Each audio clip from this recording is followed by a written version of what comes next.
구질구질한 윤석열의 부하들이 하나둘 손절을 때리기 시작한 상황에서 대왕 부하 이상민도 손절을 치며 결정타를 먹였습니다. 내란 사건을 수사하는 조은석 특별검사팀이 12.3 비상계엄 선포 당시 이상민 전 행정안전부 장관의 언론사 단전, 단수 지시 의혹과 관련해 윤석열 전 대통령이 이 전 장관에게 명시적으로 지시했고 이를 이행하려고 소방청장 등에게 전화한 것으로 판단된다는 취지의 검찰 수사 보고서를 확보한 것으로 오늘 확인됐습니다. 특검팀은 이 전 장관이 소방청장에게 언론사 단전 단수를 명시적으로 지시했다고 보고 이날 이 전 장관의 집 등을 압수수색했습니다. 그런데 이런 와중에도 정신을 못 차리는 윤두창은 또 사고를 쳤습니다. 관련해 중요한 영상 보시고 이어가 보겠습니다.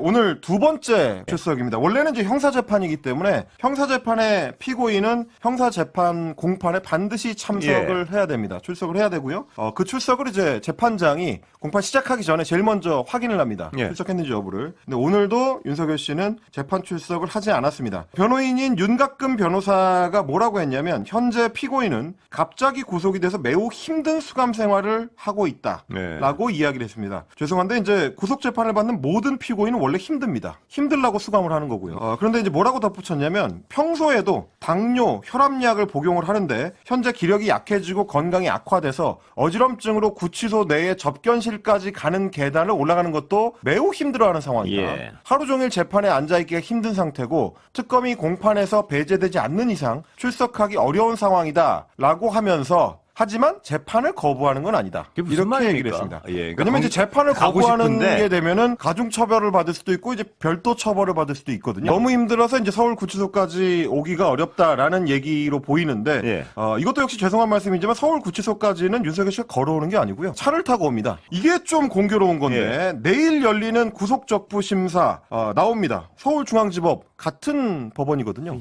같은 장소에서 열리는 공판에는 출석을 못할 정도로 너무 아프고 자기가 이제 자기 변호를 해야 돼서 만약에 잘하면 이게 이제 로또가 터진다면 구속이 풀릴 수도 있는 구속 적부 심사에는 직접 나가서 자기 상황을 설명하겠다. 그러면서 뭐라고 했냐면 직접 출석해서 건강 상태 등에 대해서 법원에 알릴 계획이다. 이렇게 얘기했습니다. 그러면 법원의 건강 상태를 알릴 거면 오늘 나와가지고 재판장한테 알리면 되거든요. 근데 왜 구치소 접견실까지 걸어갈 기운은 있는데 차 타고 서울중앙지법에 출석할 기운은 없는지. 근데 오늘 없는 기운이 왜 내일은 추가 발생을 하는 것인지 여러 가지로 좀 기묘하다. 굉장히 좀 독특한 피고인이다. 국민들이 봤을 땐 좀 무엄한 피고인 아니냐 뭐 이런 생각이 좀 듭니다. 자기 선택적으로 건강 상태를 만들 수 있다고 하면은 영화 능력입니다. 엑스맨에 나오는 이제 뮤턴트 종족인가라는 생각이 좀 듭니다. 네, 공감합니다. 국민의힘이 특검 수사에 정치 보복이라고 반발하고 있지만 궤변에 불과하다는 지적이 나옵니다. 정당한 법 절차를 거쳐 실시되는 특검 수사를